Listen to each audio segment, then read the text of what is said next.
नमस्कार। इससे पूर्व निरुक्त का अध्ययन करते हुए आपने निरुक्त का एक उद्देश्य वेदार्थ के ज्ञान में सहायक है ये देखा। इस आधार पर जो कौत्स नामक आचार्य हैं उनका कहना है कि यदि निरुक्त जो है वेद के मंत्रों के अर्थ में सहायक है अथवा यह उसका उद्देश्य है तो वेद के मंत्र जो हैं वो कैसे हैं? अनर्थका ही मंत्रा, अर्थात वेद के मंत्र निरर्थक हैं। अतः यह जो उद्देश्य है वह कैसा हो जाता है? निरुद्देश्य हो जाता है अथवा इस कार्य हेतु निरुक्ति की कोई आवश्यकता नहीं है। अपने इसी मत को पुष्ट करने के लिए जो कौत्स नामक आचार्य हैं उनके द्वारा वेद के मंत्रों को अर्थ रहित सिद्ध करने हेतु भिन्न भिन्न तर्क दिए गए हैं। उन्हीं का क्रमिक अध्ययन हम प्रस्तुत वीडियो में करेंगे।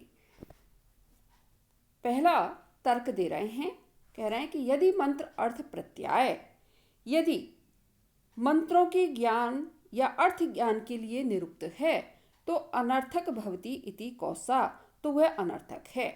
क्यों? अनर्थका ही मंत्रा, क्योंकि मंत्र जो हैं वो कैसे हैं? अनर्थक हैं। तद एतेन उपेक्षितव्यम, इनका भली भांति हमें परीक्षण कर लेना चाहिए। ये कौत्स का विचार है कि जो वेद के मंत्र हैं वो कैसे हैं? अनर्थक हैं अथवा निरर्थक हैं। अतएव जो निरुक्त का यह उद्देश्य बताया जा रहा है कि ये वेद के मंत्र के अर्थ करने में सहायक है तो यह उद्देश्य स्वतः ही कैसा हो जाता है? निरर्थक हो जाता है। पहला तर्क दे रहे हैं, नियत वाच युक्तयो नियत आनुपूर्व्या भवन्ति, कि जो मंत्र हैं उनमें शब्दों की नियत योजना वाले तथा निश्चित क्रम वाले होते हैं। पहला तर्क देते हुए कौत्स नामक आचार्य जो हैं या कौत्स जो हैं वो कह रहे हैं कि जो वेद के मंत्र हैं वो कैसे हैं? नियत वाचो, निश्चित शब्दावली से युक्त हैं और नियत आनुपूर्व्या, निश्चित क्रम में के द्वारा ही उनका अध्ययन किया जाता है। उनके क्रम में हम परिवर्तन नहीं कर सकते हैं या उनकी शब्दावली जो है उसमें परिवर्तन नहीं कर सकते हैं। इसलिए या इस आधार पर जो कौत्स हैं वे जो वेद के मंत्र हैं उनको निरर्थक सिद्ध करते हैं। देखिए कि जो भारतीय परंपरा है वह यह मानती है कि वैदिक मंत्रों में जहाँ जिन शब्दों का प्रयोग हुआ है सदा उन्हीं शब्दों का उच्चारण होगा। उनके स्थान पर पर्यायवाची शब्दों का प्रयोग नहीं किया जा सकता। उदाहरण के लिए जैसे देख सकते हैं कि अग्निम ईले पुरोहितम ये मंत्र है तो यहाँ पर अग्नि का कोई भी पर्यायवाची जैसे कि पावक है या वन्नी है हम उसका प्रयोग या ईले के स्थान पर स्तौमी, स्तुति परक अन्य पर्यायवाची शब्द का प्रयोग अगर हम करना चाहें, अग्निम ईले पुरोहितम के स्थान पर वन्नी, स्तौमी इस तरह से अगर हम करना चाहें तो वो कैसा हो जाएगा? मतलब इस तरह का हम उच्चारण नहीं कर सकते हैं। तो पहला जो तर्क देते हैं कौत्स वो यही देते हैं कि वन्नी, स्तौमी, पुरोहितम इस तरह का उच्चारण हम इसके स्थान पर नहीं कर सकते। इस आधार पर उनका कहना है कि मंत्रों में शब्दों का यहाँ तक कि वर्णों का क्रम भी सुनिश्चित है, उनमें अक्षर भी इधर से उधर नहीं किया जा सकता है। जैसे अग्निम ईले पुरोहितम के स्थान पर ईले अग्निम पुरोहितम जैसे वाक्य का प्रयोग नहीं हो सकता। इस आधार पर जो है कौत्स का मानना है कि जो वैदिक मंत्र हैं वो कैसे हैं? निरर्थक हैं, क्योंकि लौकिक संस्कृत में इस तरह का परिवर्तन हम कर सकते हैं फिर भी उनके अर्थ में किसी प्रकार का परिवर्तन नहीं होता है। दूसरा तर्क दे रहे हैं, अथापि ब्राह्मणे रूप संपन्ना विद्यन्ते, और जो वेद के मंत्र हैं वो ब्राह्मणेन जो ब्राह्मण वाक्य हैं उनके द्वारा रूप संपन्ना विद्यन्ते अर्थयुक्त बनाए जाते हैं। जैसे कि उदाहरण के लिए कहा गया उरु प्रथस्व, ये मंत्र है उससे फैलता है यह अर्थ निकलता है, लेकिन प्रोहाणी और प्रोहाणी इति प्रोहति, प्रोहाणी कहने पर वह क्या है? बढ़ाते हैं अथवा आगे की ओर बढ़ता है। दूसरा जो तर्क है वो ये कह रहे हैं कि ब्राह्मण ग्रंथों के अध्ययन से भी मंत्रों के अर्थहीन होने का पता लगता है। ऐत्रेय, सतपथ इत्यादि ब्राह्मण ग्रंथों में वैदिक मंत्रों का विभिन्न यज्ञ कार्यों में विनियोग किया गया है। जैसे दर्श तथा पौर्णमास यागों के लिए जब अध्वर्यु पुरोडास एक हवि तैयार करता है तो उस अवसर के लिए सतपथ ब्राह्मण ने यह विधान किया है कि अध्वर्यु उरु प्रथस्व अर्थात आगे फैलाओ अथवा इति प्रथयति ऐसा कहने पर वह उसे फैलाता है, प्रोहाणी अथवा आगे बढ़ाओ। इस मंत्र के उच्चारण पर ही कार्य जो है उसमें गति देखी जाती है अथवा उससे पहले कार्य नहीं किया जाता। तो इस आधार पर वो कह रहे हैं कि यदि मंत्रों का अर्थ होता तो अध्वर्यु जो इस मंत्र को बोलता है मंत्र के अर्थ से ही जान लेता कि इसके द्वारा प्रोडास को फैलाना चाहिए। चूंकि मंत्रों का कोई अर्थ नहीं होता इसलिए ब्राह्मण ग्रंथ में इति प्रथयति कहना पड़ता है।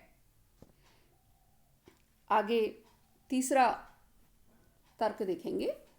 कह रहे हैं कि अथापि अनुपन्नार्था भवन्ति, कि मंत्र जो हैं वो कैसे हैं, अनुपन्नार्था भवन्ति, असंगत अर्थ वाले होते हैं।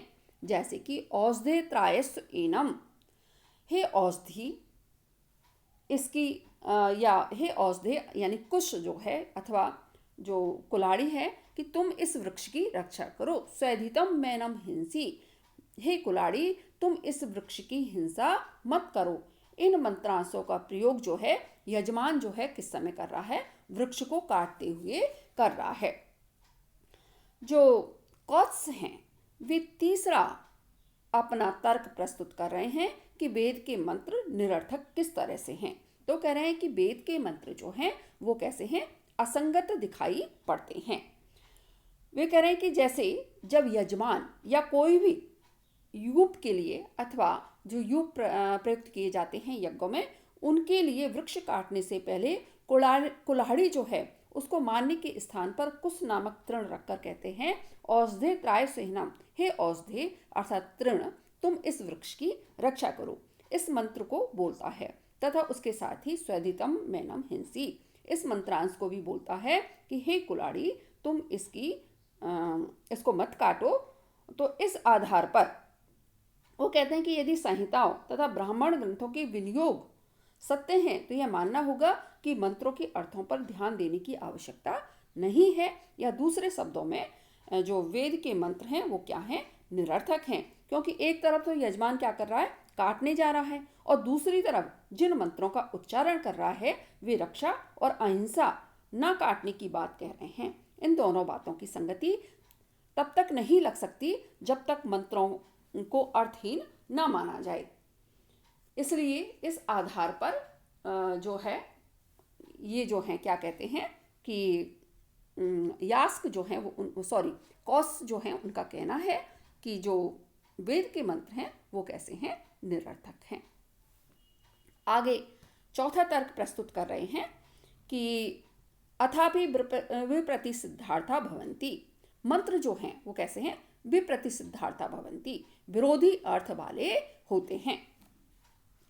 जैसे कि वो कह रहे हैं एक एव रुद्रो अपतस्थे ना द्वितीय, मतलब एक ही रुद्र इस संपूर्ण ब्रह्मांड में क्या है, विद्यमान है, ना द्वितीय दूसरा नहीं है। पूर्व में कहा एक ही रुद्र है, फिर कह रहे हैं दूसरा नहीं है। फिर आगे क्या करें, असंख्याता सहस्राणी ये रुद्रा अधिभूम्याम, असंख्याता हजारों और असंख्य रुद्र जो भूमि पर विद्यमान हैं या भूमि पर हैं। पहले एक कहा फिर असंख्य और हजारों। इस आधार पर कौस जो हैं उनका कहना है कि जो वेद के मंत्र हैं वो कैसे हैं, निरर्थक हैं। आगे कह रहे हैं अशत्रुर इंद्र यज्ञ से, इंद्र जो हैं वो कैसे हैं, शत्रुहीन हैं।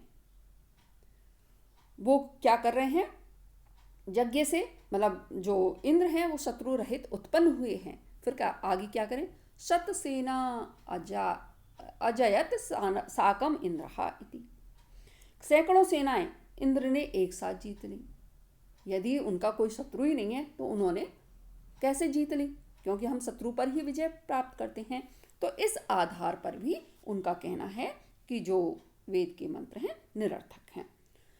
देखिए, इसमें कहा जा रहा है कि ये जो वेद के मंत्र हैं वो कैसे हैं, विप्रतिषाधार्था भवन्ति, विरोधी अर्थ वाले होते हैं। जैसे कि एक मंत्र में कहा गया कि एक एव रुद्रो अपतस्थे, एक ही रुद्र विद्यमान है, दूसरा ही नहीं है। जबकि दूसरा मंत्र है असंख्याता सहस्राणी ये रुद्रा अभिभूम्याम, हजारों और सैकड़ों की संख्या में रुद्र हैं जिनकी गणना किया जाना असंभव है। इस और या एक और कहा जा रहा है अशत्रुर इंद्र यज्ञ से, और दूसरी ओर कहा जा रहा है सतम सेना अजयत साकम इंद्रहा, इंद्र ने शत्रुओं को सैकड़ों सेनाओं को एक साथ जीत लिया। इस तरह की परस्पर विरोधी बातें भी यह मानने के लिए बाध्य कर देती हैं कि मंत्रों को अर्थ रहित ही मानना चाहिए, ऐसा जो कौत्स हैं उनका मत है।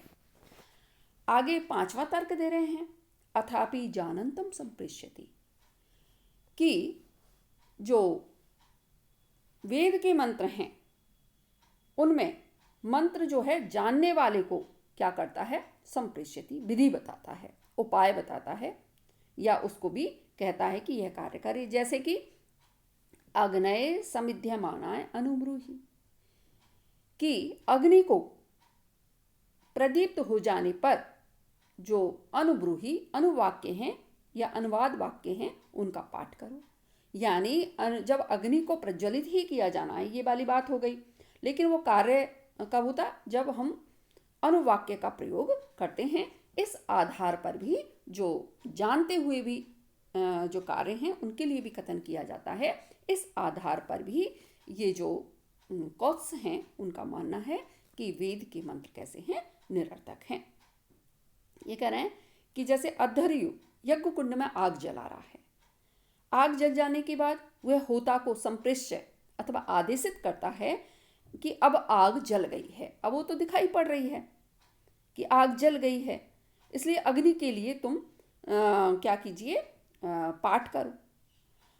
तो यहाँ निरुक्त के वाक्य में संप्रेष्यति पद का अर्थ है आदेश देता है अथवा प्रेरणा देता है। यह प्रश्न है कि अध्वर्यु को होता के लिए इस संप्रेष्य वाक्य या आदेश को कहने की आवश्यकता क्या पड़ी, क्योंकि अग्नि के प्रदीप्त हो जाने पर तो ऋचाओं का पाठ स्वयं किया ही जाता है, जबकि स्वयं होता ही एक ऋत्विज है तथा उसे इस बात का अच्छी तरह से ज्ञान है कि आग के प्रदीप्त हो जाने पर सामिधेनी ऋचाओं का पाठ किया जाना है। इस प्रकार के निरर्थक संप्रेष्य वाक्यों से भी यह स्पष्ट हो जाता है कि वेद के मंत्र जो हैं वो कैसे हैं, अर्थहीन हैं। छठा तर्क दे रहे हैं, अथापि आहु अदिति सर्वम इति, अथापि इसके अतिरिक्त मंत्र में ऋषियों ने यह कहा है कि अदिति ही सब कुछ है। आगे फिर क्या करें, अदितिर द्यौ अदितिर अंतरिक्षम इति तद उपरिष्टात् व्याख्या सामा, कि अदिति ही द्यौ है, अदिति अंतरिक्ष है इत्यादि इस मंत्र की व्याख्या आगे करेंगे। ये कह रहे हैं कि जो वेद के मंत्र हैं उनमें एक मंत्र में जैसे कहा गया कि अदिति को द्यौ, अंतरिक्ष, माता, पिता, पुत्र, विश्वदेव, जात, जनित्व, मतलब इस रूप में सब कुछ कह दिया। जो मंत्र है वो इस तरह से अदितिर द्यौ, अदितिर अंतरिक्षम, अदितिर माता, सा पिता, सा पुत्रः, विश्वे देवा अदिति पच जनः, अदितिर जातम, अदितिर जनित्वम। अब एक ही देव द्यौ, अंतरिक्ष, माता, पिता इत्यादि सभी कुछ हो जाए, ऐसा संभव नहीं है। इस मंत्र की व्याख्या यास्क ने अपने चतुर्थ अध्याय के चतुर्थ पाद में की है। मीमांसा दर्शन में इस बात को अर्थ विप्रतिषेधात सूत्र के द्वारा छठे हेतु के रूप में प्रस्तुत किया गया है। इस तर्क के आधार पर कौत्स का मानना है कि वेद के मंत्र जो हैं वो कैसे हैं, निरर्थक हैं। सातवां तर्क दे रहे हैं, अथापि अविस्पष्टार्था भवन्ति, कि जो वेद के मंत्र हैं उसमें अनेक शब्द ऐसे हैं जो कैसे हैं, अस्पष्ट अर्थ वाले होते हैं। जैसे कि शब्द है अम्यक, यादृश्मिन, जार्यामी, काणुका आदि। जो कौत्स हैं अपने तर्क को पुष्ट करने हेतु कि वेद के मंत्र निरर्थक हैं, इस बात को स्पष्ट या पुष्ट करने हेतु 7वां तर्क दे रहे हैं। वो कह रहे हैं कि मंत्रों के अनेक शब्द सर्वथा अस्पष्ट अर्थ वाले हैं, जैसे कि अम्यक शब्द है, यादृश्मिन है, जार्यायी है, काणुका है। इस प्रकार सर्वथा अस्पष्ट शब्द जिन मंत्रों में विद्यमान हैं उनका अर्थ स्पष्ट रूप में कैसे किया जा सकता है या माना जा सकता है। अतः वेद मंत्रों को अर्थ रहित मानकर तथा केवल उनके पाठ या उच्चारण का ही एक प्रकार का अदृष्ट प्रयोजन या धर्म उत्पन्न होता है, यह मानकर ही इन उपर्युक्त हेतुओं का समाधान संभव है।